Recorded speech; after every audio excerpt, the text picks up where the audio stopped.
6 months passed, and the galaxy was still adjusting to its new reality. The Galactic Council chamber looked different now. A new section had been added made of materials brought from Earth. Simple steel and glass, nothing fancy, but it sat at the same level as the other permanent members. No higher, no lower. Equal. Ambassador Jiwoo sat in that new section, reviewing her notes before the session began. She had been promoted from science officer to Earth's chief diplomatic representative, a role she never imagined having. Beside her sat Dae-hyun, now her deputy, and a small team of human advisors. They were all young, all brilliant, and all very aware that everything they did here would shape humanity's relationship with the galaxy for generations. High Arbiter Kuleth entered the chamber, and the session began. The first order of business was humanity's proposal for galactic reform. Jiwoo stood and walked to the central platform, the same spot where Hyunwoo had been denied and Bora had revealed the truth about human capabilities.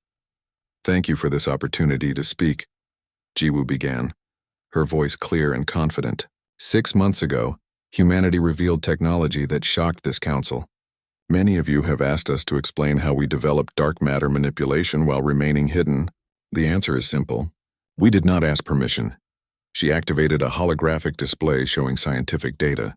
For centuries, the Council has maintained a list of forbidden research topics. Dark matter manipulation was on that list.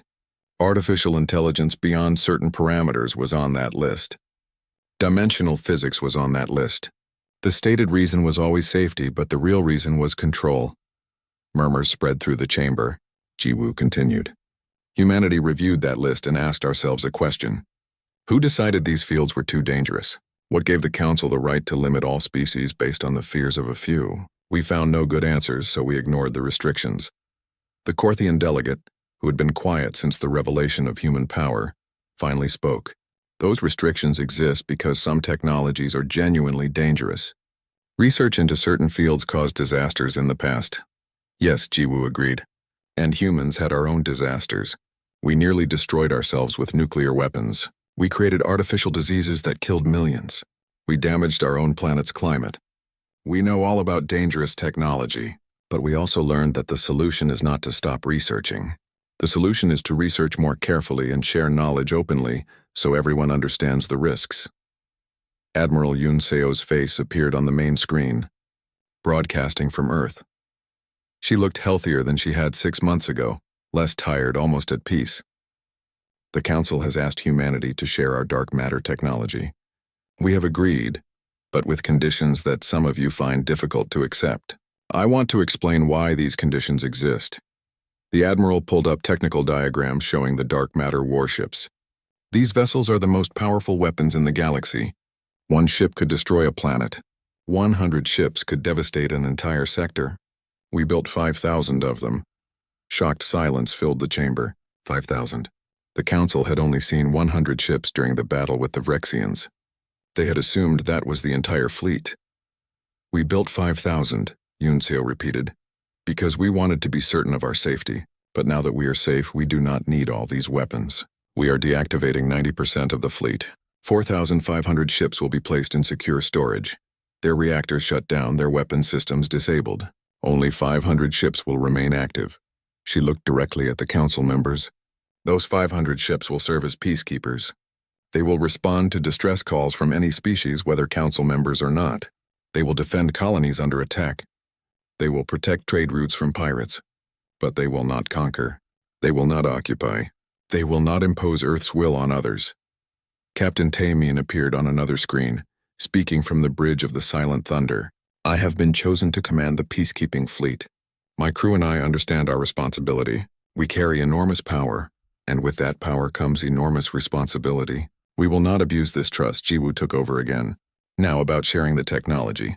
We are willing to teach dark matter manipulation to any Council species, but there are requirements. First, any species wanting this knowledge must open all their research facilities to international inspection. No secret weapons programs. No hidden fleets. If we are going to share power, everyone must be honest. The jellyfish delegate floated forward. You are asking us to give up sovereignty. No species will accept foreign inspectors in their research facilities.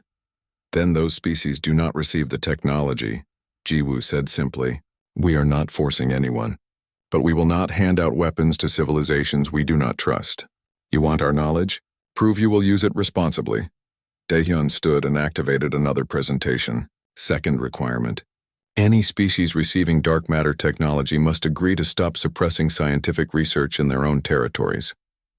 The banned research list will be eliminated. Scientists should be free to explore any field of study, as long as proper safety protocols are followed. He showed examples of technologies that had been suppressed by council order. Artificial intelligence beyond certain limits. Banned 300 years ago because 2 species created AI that turned against them. But many other species have developed safe AI systems. Should everyone be punished because a few made mistakes? Dimensional travel. Banned because early experiments caused spatial tears. But with proper understanding, dimensional physics could revolutionize transportation and communication. Genetic engineering beyond cosmetic changes. Banned because of ethical concerns, but preventing diseases and extending lifespans is also an ethical issue. The arguments continued for hours. Some council members supported humanity's proposals. Others resisted, fearing the loss of control. The galaxy had been stable under the old system, even if that stability came at the cost of innovation and justice. Finally, Bora spoke from her position in the security section. The council can reject our proposals. You can refuse our technology and continue as before. But understand this. Humanity will share our knowledge with anyone who asks, council member or not. We will build alliances with the 17 species you abandoned. We will create research partnerships with civilizations that want to grow beyond their current limits. She stood up, her voice growing stronger. The old galactic order is over. It ended the moment the silent thunder appeared above the Vrexian flagship. You can either help build a new order based on cooperation and shared knowledge, or you can watch from the sidelines as the galaxy moves forward without you. Thousands of light years away, on the Vrexian homeworld, a very different meeting was taking place. The new civilian government had sent a delegation to Earth, traveling on a small unarmed ship that barely had enough power for the journey. They were led by a young Vrexian named Kelth, who had been a university professor before the war. Kelth stood in the Earth government building in Geneva, looking out at the human officials who would decide his species' fate. Commander Hyunwoo, now Earth's chief diplomat, sat across from him. "We come to apologize," Kelth said, his voice heavy with shame. "Our military government led us into an unjust war.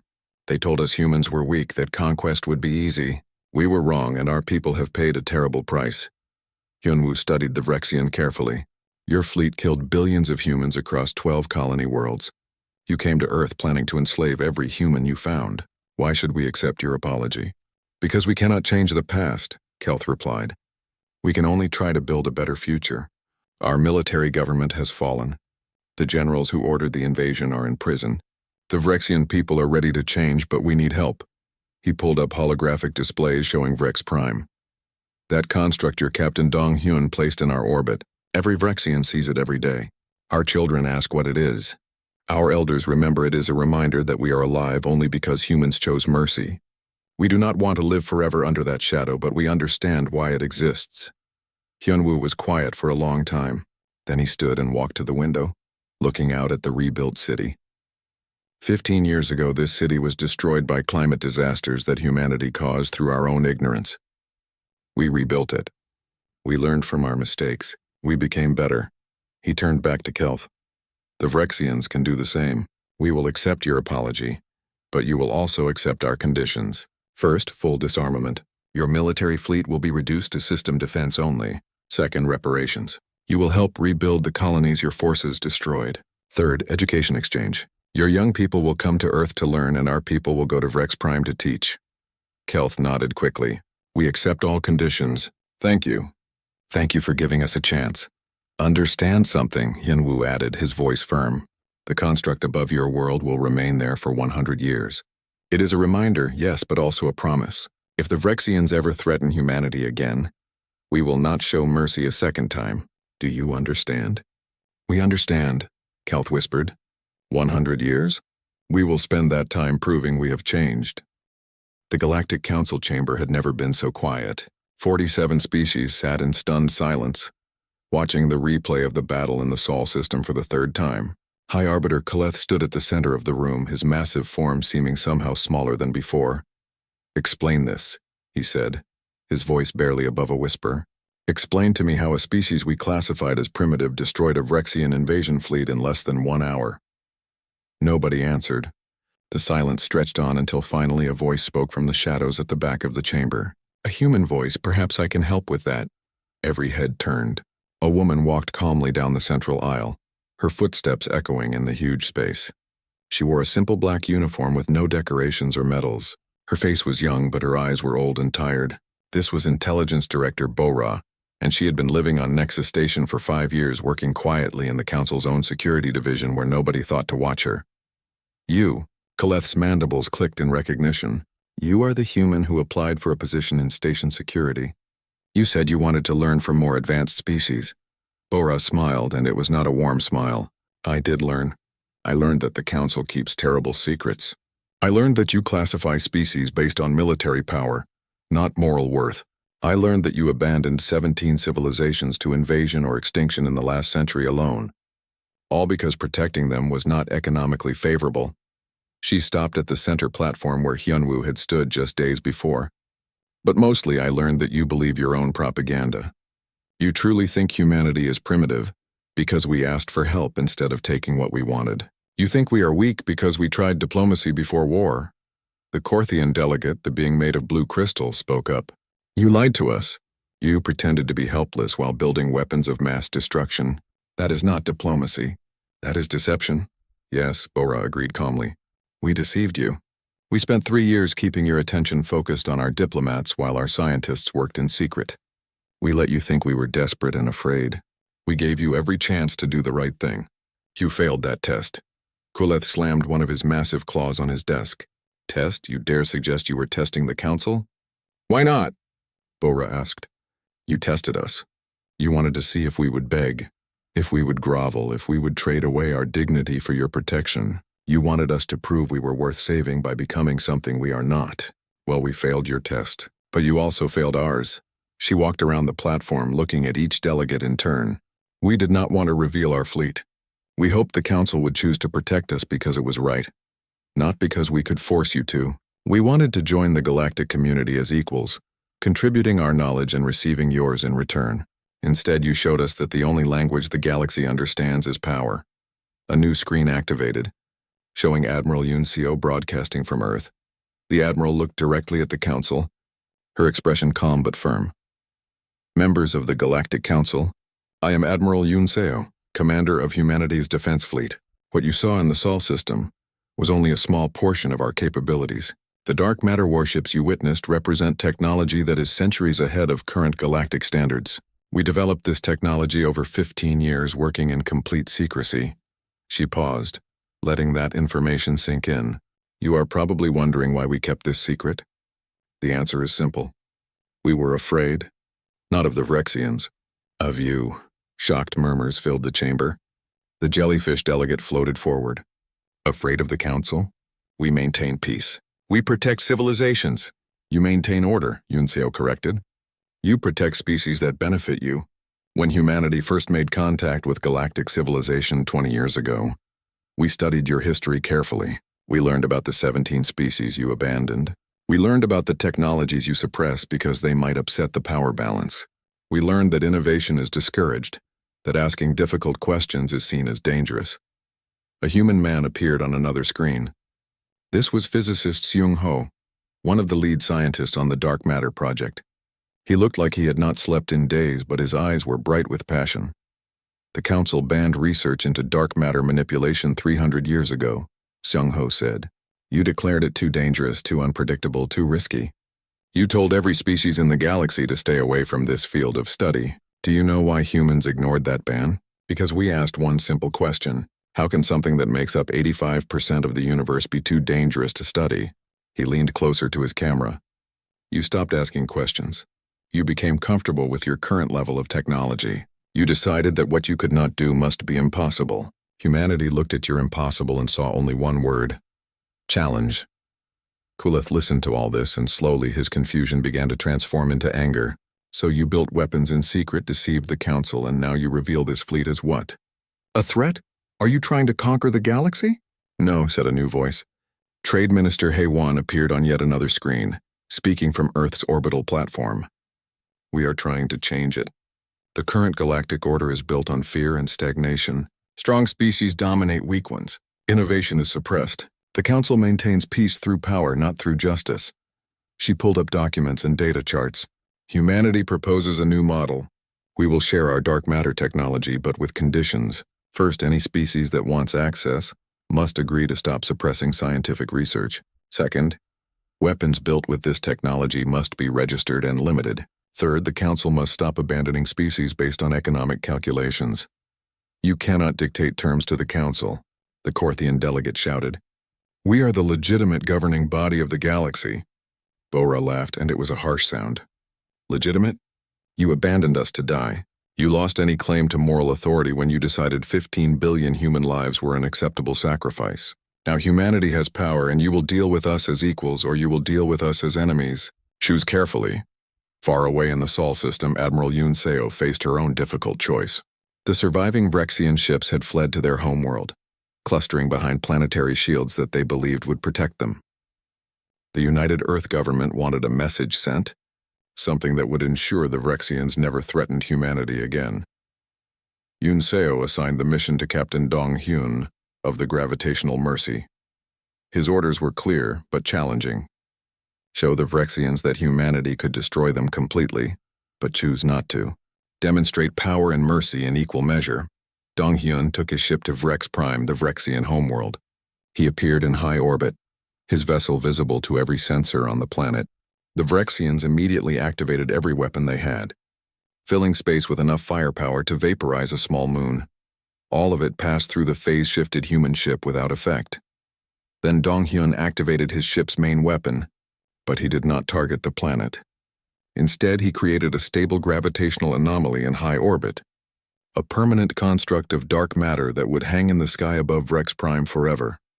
It was beautiful in its way, a swirling point of distorted light that was visible even in daylight. To the Vrexians on the surface, it was a sword hanging over their heads. A constant reminder that humanity could end their civilization with a thought but chose not to. The psychological impact was devastating. Within hours, the Vrexian military government collapsed. Within days, civilian leaders emerged asking for peace terms. Back at Nexus Station, the council meeting continued into its 6th hour. Species were breaking into arguing groups, some calling for sanctions against humanity, others suggesting immediate alliance. The careful political balance that had existed for centuries was crumbling. Finally, Kuleth called for order. The ancient arbiter looked at Bora, who still stood calmly on the central platform. What does humanity want? He asked, and his voice sounded tired. You have proven your power. You have made your point. What now? Bora was quiet for a moment, choosing her words carefully. We want what we always wanted. Respect. A voice in galactic affairs. The freedom to pursue knowledge without artificial limits. Protection for species that cannot protect themselves, not based on politics but on need. We want the galaxy to be better than it is. And if we refuse? The Korthian delegate asked. Then we will build our own alliance, Bora said simply, starting with the 17 species you abandoned. We will share our technology with them. We will create a new power block in the galaxy, and you will have to deal with a much more complicated political situation. Kuleth studied the human woman for a long time. Then slowly he nodded. The council will adjourn for 1 week. When we reconvene, humanity will have a permanent seat in this chamber. We will discuss your proposals regarding technology sharing and council reform. I make no promises about what will be accepted, but you will be heard. It was not everything humanity wanted, but it was a beginning. Bora bowed slightly, the human gesture of respect, and walked out of the chamber. The galaxy had changed. Humanity was no longer the primitive species begging for scraps from the council's table. They were a power that could not be ignored. The Vrexian flagship Blood Harvest was a monster of a ship, stretching 5 kilometers from bow to stern, and bristling with enough weapons to destroy a continent in minutes. Fleet Commander Zaltok stood in the center of his command deck, his scaled body radiating confidence as he watched his invasion force spread across the Sol system. How long until we reach their homeworld? He growled, his voice carrying the contempt he felt for these weak humans. 4 hours at current speed, Commander, his navigation officer replied. The humans have not responded to our demands. Their defensive fleet appears to be nothing. A few outdated patrol ships and some orbital defense platforms that our weapons will destroy in seconds. Zaltok laughed, a harsh sound that made his crew flinch. Of course they have nothing. The Council abandoned them. They are alone and helpless. This will be the easiest conquest in our history. Make sure to capture as many alive as possible. They will make excellent slaves. Around him, 3,000 Vrexian warships maintained perfect formation. Every captain was experienced, every crew member trained for war. The Vrexian Dominion had crushed 100 species before humanity. This would be no different. Then the gravitational sensors started screaming. "Commander," the sensor officer shouted, his voice filled with sudden panic. "Something is wrong with our gravity readings. The instruments are showing impossible fluctuations all around the fleet." Zaltok turned toward the sensor station, irritation replacing his confidence. "What are you babbling about? There is nothing on the sensors. Space is empty except for our ships." The officer's claws scraped frantically across his console. "I know, sir, but the gravity readings say otherwise. It is like there are massive objects all around us, but we cannot see them. The readings make no sense." Above the blood harvest, space suddenly twisted. Reality seemed to fold in on itself. And then the silent thunder materialized, its dark hull appearing from nowhere less than 1 kilometer away. Captain Taemin looked down at the Vrexian flagship through his view screen and spoke a single word. "Fire." The silent thunder's main weapon activated. An artificial singularity appeared directly in the center of the Vrexian formation, a point of infinite gravity that existed for exactly 3 seconds. That was all it needed. 50 Vrexian ships around the singularity simply collapsed inward, their hulls crumpling like paper, as gravitational forces crushed them into spheres of super-dense matter barely 5 meters across. Across the Sol system, 99 more human warships appeared. Each one chose a target cluster within the Vrexian fleet. Each one fired their gravitational weapons. In the first 17 seconds of combat, half the Vrexian invasion force ceased to exist. On the blood harvest, chaos erupted. Zaltok screamed orders while his crew tried desperately to understand what was happening. Ships were dying by the dozens, but the weapons fire was coming from vessels that should not exist. The humans were supposed to be primitive. They were supposed to be helpless. "Return fire," Zaltok roared. "All ships target those human vessels and destroy them." The remaining Vrexian warships opened fire with everything they had. Energy beams, kinetic missiles, plasma torpedoes, quantum disruptors. All the weapons that had destroyed 100 civilizations before. Enough firepower to crack a moon in half converged on the human ships and passed straight through them without causing any damage at all. On the silent thunder, Subin watched her console with satisfaction. "Phase shift holding stable, Captain. Enemy weapons are not touching us. We are still partially outside their reality." Taemin nodded. "Target the flagship. I want to send a message they cannot ignore." Another singularity appeared, this one positioned precisely beneath the blood harvest. The massive Vrexian flagship lurched violently as artificial gravity tore at its hull. Shields flared and died, armor plating cracked and buckled. The ship did not explode. It slowly folded in on itself like a flower closing its petals, crushed by forces no shield could stop, no armor could resist. Fleet Commander Zaltok died without understanding what had killed him. His last thought was confusion about how primitives had defeated the mighty Vrexian Dominion. Captain Minji commanded the Obsidian Whisper, and her orders were different from the other ships. While they destroyed the Vrexian fleet, her job was to make sure none escaped. She positioned her vessel at the edge of the system and activated the gravitational corridor generators. Space itself changed. The fabric of reality became thick and heavy, like trying to swim through concrete. Any ship attempting to enter faster than light travel would find their engines unable to create the necessary distortion field. The Vrexians were trapped in the Sol system with 99 ghost ships hunting them. Some Vrexian captains tried to fight. They died quickly. Some tried to flee toward the outer system. They died slowly, hunted down one by human ships that could appear anywhere without warning. Some tried to surrender, but they had not yet learned how. On Earth, billions of humans watched their view screens as the battle unfolded. For 3 years, they had lived in fear, watching the Vrexian advance, listening to their government's reassurances that the Council would help them. Now they saw the truth. Their leaders had been preparing for war while talking about peace. Their scientists had been building impossible weapons while diplomats played for time. The Vrexian fleet that was supposed to enslave humanity was being destroyed in less than an hour. Not defeated. Not damaged. Completely annihilated by a human fleet that fought like ghosts and killed like gods. Far away at Nexus Station, Commander Hyunwoo sat in his small ship and transmitted a live feed of the battle to every single member of the Galactic Council. He did not send threats. He did not send demands. He simply made sure they could all watch what was happening in the Sol system. High Arbiter Kuleth watched the feed on his private screen, his 4 eyes wide with disbelief. The primitive humans were destroying a Vrexian fleet that could have crushed most Council species. They were using technology that should not exist, fighting with tactics that made no sense, winning a battle they should have lost instantly. How? He whispered to himself. How did they build this? How did we not know? Across the Council chambers, similar reactions played out. Shock, fear, confusion. The species who had voted to abandon humanity suddenly realized they had made a terrible mistake. Not a moral mistake, a strategic one. They had treated humans as weak primitives when in reality, humans had been building a fleet that could threaten the entire galactic order. The Korthian delegate who had spoken about difficult choices now wondered if humanity would remember his words. The jellyfish being who talked about acceptable sacrifices now calculated how quickly her species could establish friendly relations with Earth. Every council member who had voted to let humanity die now understood that they had not been judging humanity's worth. They had been testing humanity's patience, and humanity had proven very patient indeed. Patient enough to spend 3 years talking while building weapons.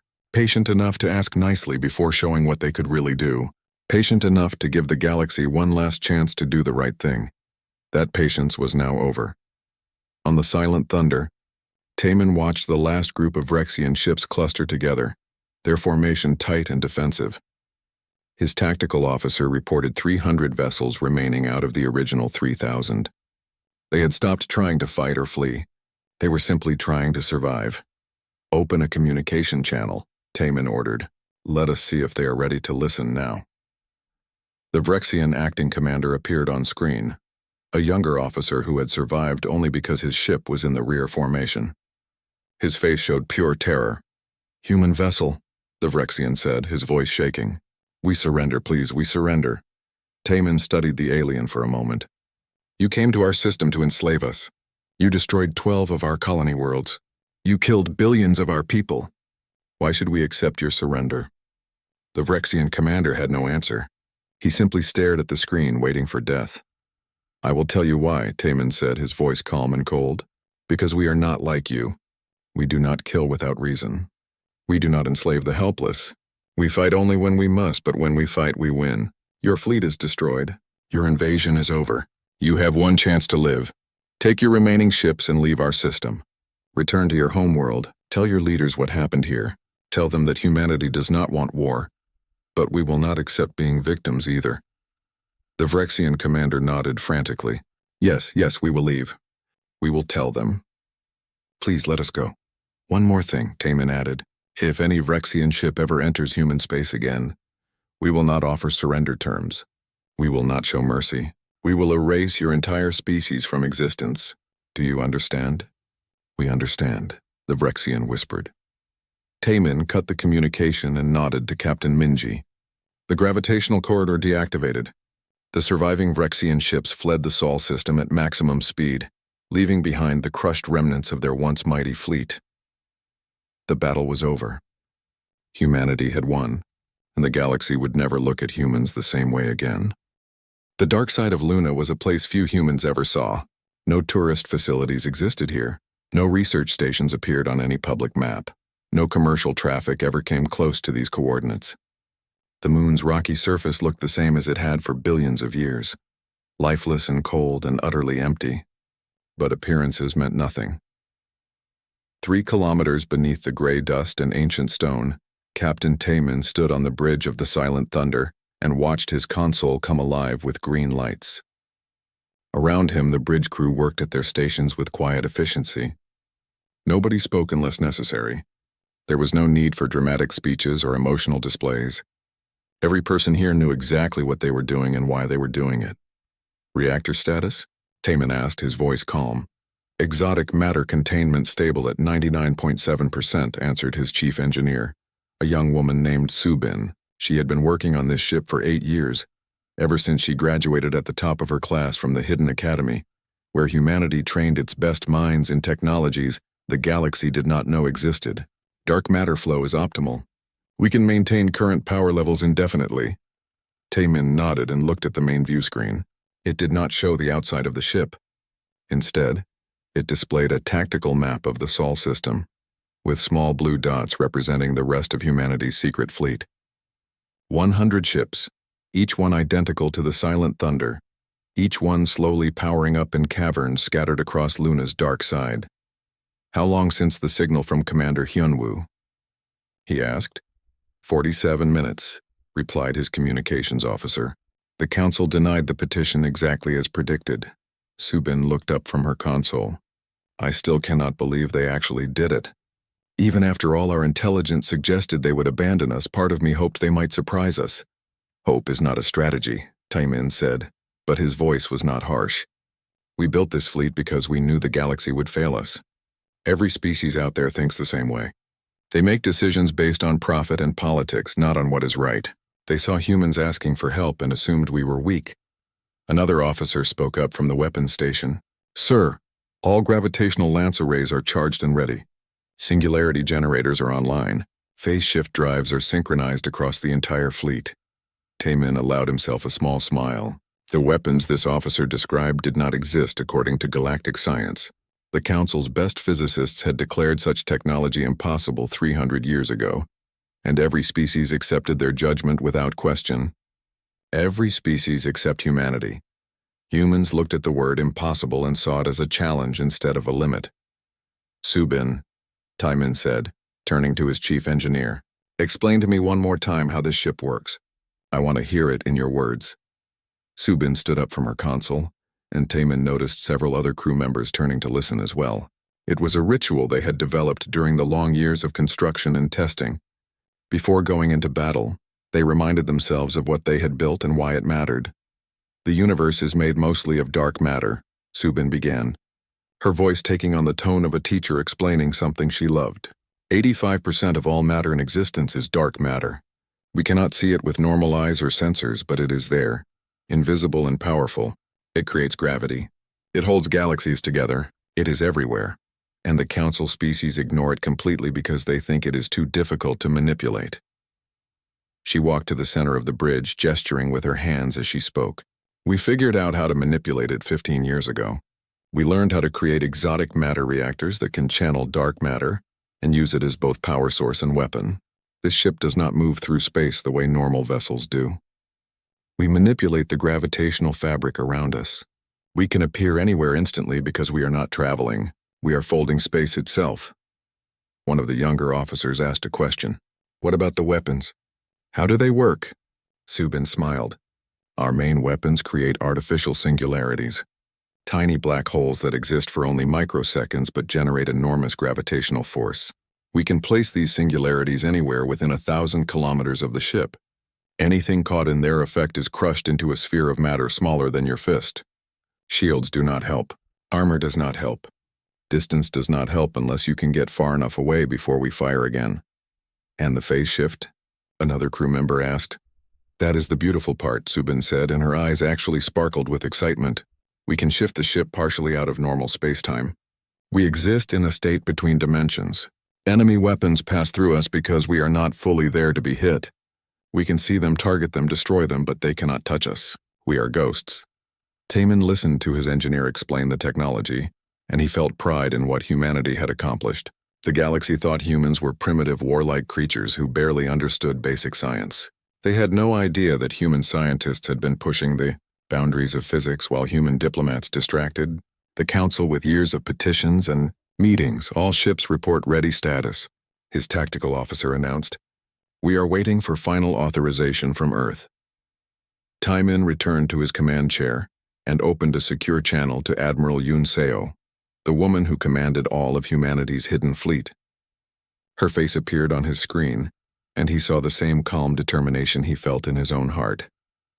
Admiral, he said formally, The Silent Thunder and all vessels in the Luna garrison are ready for deployment. Admiral Yun Seo looked tired. She was an older woman who had given her entire life to this project, working in secret while the rest of humanity went about their normal lives, unaware that their survival depended on people like her, making impossible decisions in hidden command centers. "Captain Taimin," she said, "I am about to give you an order that will change everything. Once we do this, there is no going back. The galaxy will know what we have built. They will know we have been preparing for war while talking about peace. Some will call us liars, some will call us warmongers. Some will fear us, and that fear may create new enemies." Taimin nodded. "I understand, Admiral. But the alternative is extinction. The Vrexians are coming. The Council abandoned us. If we do nothing, humanity dies. If we act, we survive. The choice is simple." Yun Seo was quiet for a moment, and Taimin thought he saw sadness in her eyes. Not regret, but sadness that the galaxy had forced humanity to this point. Then she straightened in her chair, and her voice became firm and clear. "All fleet units are hereby authorized to engage the Vrexian invasion force. Rules of engagement are as follows. Destroy any vessel that poses a threat to human colonies or Earth itself. Offer surrender terms once. If refused, eliminate the threat completely. Show them what humanity can do, but also show them that we do not kill without reason. We are not monsters. We are survivors." "Understood, Admiral," Taimin replied. "What about the Council?" "They will be watching." A slight smile crossed Yun Seo's face, and it was not a kind smile. "Let them watch. Let them see what happens when they mistake mercy for weakness. Commander Hyunwoo is still near Nexus Station. He will make sure every council member gets a front-row view of the Vrexian fleet's destruction." The communication ended, and Taimin turned to his crew. "You heard the Admiral. All stations prepare for combat deployment. Launch sequence begins in 10 minutes. Around him, the bridge crew worked with swift precision. This was the moment they had trained for, prepared for, and in some ways dreaded. They were about to reveal humanity's greatest secret to a galaxy that had dismissed them as irrelevant. Subin called out from her station. "Captain, sensors detect the Vrexian fleet entering the outer Sol system. Count is 3,214 capital ships plus support vessels. They are broadcasting demands for Earth's immediate surrender." 3,000 ships, Taimin said quietly. "Against our 100. The Vrexians must be very confident." His weapons officer grinned. "They are about to learn a difficult lesson about confidence." "Sir." Taimin watched the tactical display as the massive Vrexian fleet advanced toward Earth, their ships moving in perfect formation, obviously expecting no real resistance. They had destroyed 12 other human colonies without significant opposition. They thought this would be the same. "Take us out," Taimin ordered. "All ships phase shift to combat positions. Let us introduce the Vrexians to humanity's ghost fleet." The Silent Thunder rose from its hidden cavern, passing through solid rock as easily as air, because it was not entirely solid while phase shifted. 100 warships emerged from Luna's surface, invisible to every sensor the Vrexians possessed, undetectable by any technology the galaxy knew existed. The hunt was about to begin. The grand chamber of the Galactic Space Council stretched across 3 kilometers of polished crystal floor. 47 different species filled the massive room, each one representing their civilization's voice in the galaxy. Some floated in containment fields filled with methane gas. Others stood on multiple legs, their bodies covered in scales or fur or something that looked like living metal. The chamber hummed with 1,000 different sounds as the aliens spoke in their native languages, all translated through neural implants. Commander Hyunwoo stood at the center platform, his Blue Earth uniform looking plain and simple compared to the exotic appearance of the other delegates. Next to him stood Jiwoo, a science officer with sharp eyes that missed nothing, and Dae-hyun, whose job was to help other species understand human culture. They had been here for 3 years, living in the station, attending endless meetings and presenting countless reports. High Arbiter Kuleth rose from his seat at the front of the chamber. He was massive, standing 4 meters tall with a body that looked like a giant insect covered in dark purple armor. His 4 eyes glowed with an ancient intelligence. When he spoke, his voice came through every translator in the room at once. "The Council has reached a decision regarding the human petition for protection." Hyunwoo felt his heart beat faster, but his face showed nothing. He had learned long ago that showing emotion in this place was considered weakness. Jiwoo shifted slightly beside him, her hand moving to touch a small device on her wrist. Daehyun simply stared ahead, waiting. For 3 years, humanity has presented their case. They have shown us data about the Vrexian Dominion's advance toward their system. They have documented 12 colony worlds that were destroyed. They have asked for military protection under Galactic Council law. Kuleth paused, his mandibles clicking together, in what might have been thought or might have been discussed. The Council has reviewed all evidence. We have considered humanity's position. We have evaluated the threat level and the resources required for defense. The chamber fell completely silent. Even the floating methane breathers stopped their constant bubbling sounds. Every eye, sensor, and awareness turned toward the 3 humans standing alone on the platform. The petition is denied. Hyunwoo did not move. Jiwoo's hand pressed the device on her wrist once, quickly. Daehyun let out a slow breath through his nose. That was the only reaction from the human delegation. Kuleth continued, apparently expecting more response. The Council has determined that humanity lacks sufficient strategic value to justify military intervention. Your species is young, numbering only 15 billion across 12 systems. Your technology ranks in the lower 3rd percentile of galactic standard. Your aggressive tendencies and territorial nature make you a difficult species to integrate into peaceful galactic society. A delegate from the Korthian Collective, a being made of what looked like blue crystal, spoke up. The resources required to defend human space against the Vrexian Dominion would be substantial. The Council must consider the greater good of all member species. Sometimes difficult choices must be made. Another voice joined in, this one from a species that resembled a floating jellyfish. The Vrexians have promised to halt their expansion if given access to the resources in human territory. This would bring peace to an entire sector. 15 billion human lives against potential trillions in other systems. The mathematics is simple. More voices added their agreement. The humans were too primitive, too aggressive, too resource-intensive. Better to sacrifice one species than risk war with the Vrexian Dominion. The Council had made the practical choice, the logical choice.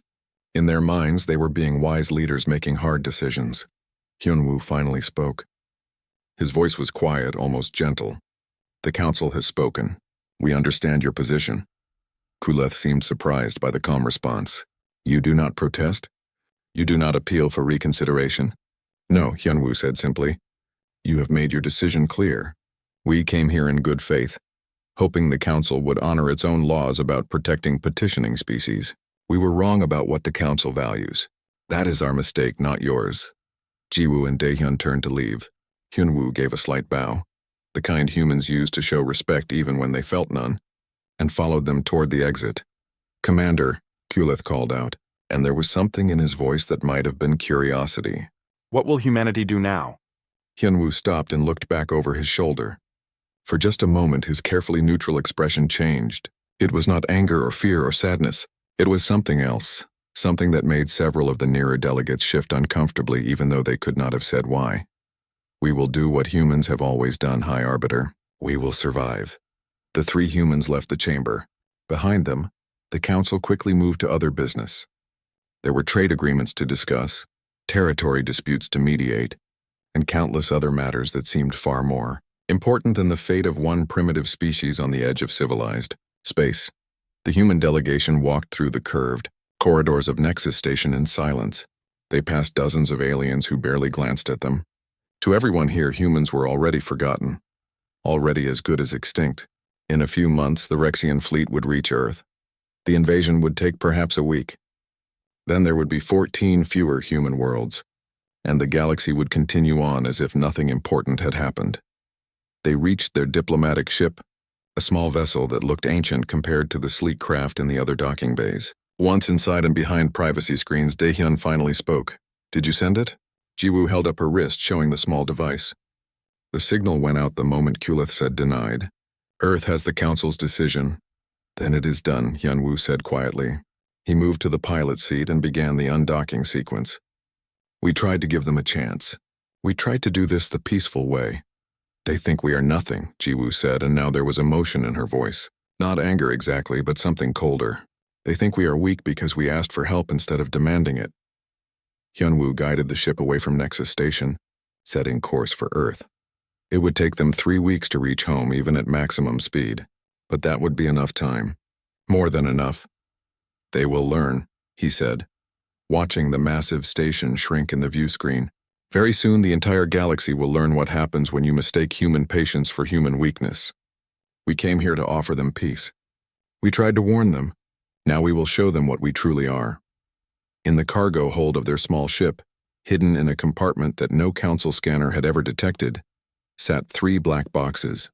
Each one contained complete specifications for Project Phantom Protocol. Not just theories or proposals, but finished designs, test results, and deployment schedules.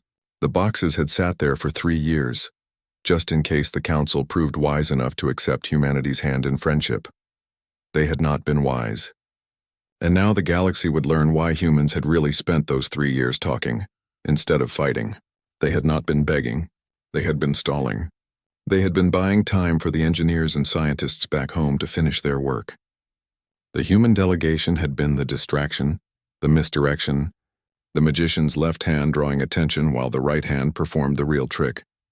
The Vrexian Dominion would arrive at Earth in 14 days, expecting an easy conquest. The Galactic Council thought humanity was helpless, abandoned, and doomed. Everyone in the galaxy believed they knew what was about to happen. They were all wrong.